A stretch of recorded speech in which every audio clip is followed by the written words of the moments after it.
Mình đam mê sen đá từ khi mà mình còn đang học đại học, nhưng mà cái thời gian đó thì không có điều kiện để mà sưu tầm một số lượng lớn. Cho đến khi năm 2018, khi mà mình đã có một cái khoảng vườn nho nhỏ thì mình bắt đầu vào kinh doanh sen đá.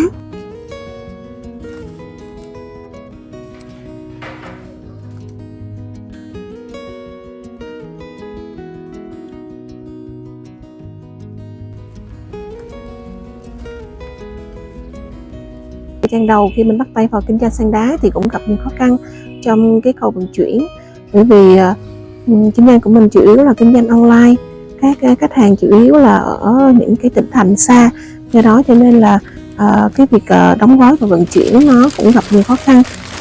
Sen đá là một cái loại cây tươi, do đó cho nên đòi hỏi cái việc đóng gói nó cũng phải cẩn thận hơn và phải khác biệt hơn so với những cái mặt hàng khác.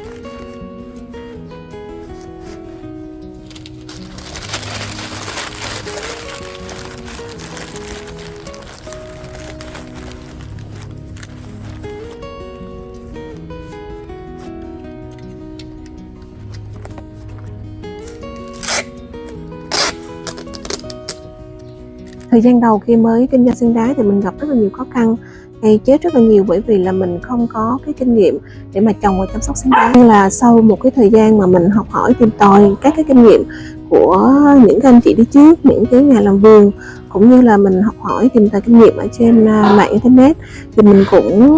rút ra được một số các cái kinh nghiệm để mà trồng và chăm sóc sen đá. Vườn của mình có rất là nhiều các cái loài sen đá khác nhau với nhiều hình dạng khác nhau. Có một số các loài sen đá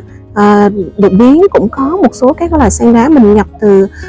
Trung Quốc về, và nó rất đa dạng về mẫu mã, cho nên là được khách hàng rất là ưa chuộng. Lượng khách hàng thì mình vừa có lượng khách hàng online, vừa có lượng khách hàng offline, tức là lượng khách hàng mà đến trực tiếp tại cửa hàng để mà lựa chọn và mua sắm. Bên cạnh đó thì mình cũng có một lượng khách hàng online. Mình có thiết lập một cái website riêng, đó là mocmiengarden.com, thì mọi người có thể là lên trực tiếp trên website và lựa chọn sản phẩm và mua trực tiếp ở trên website.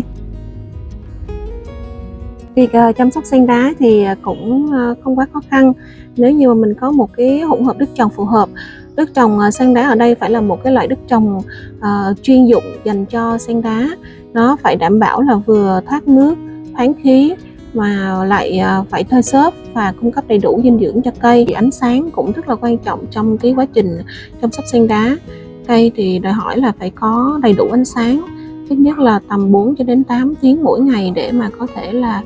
lên màu đẹp. Thì chế độ nước tưới cũng rất là quan trọng trong quá trình mình chăm sóc sen đá,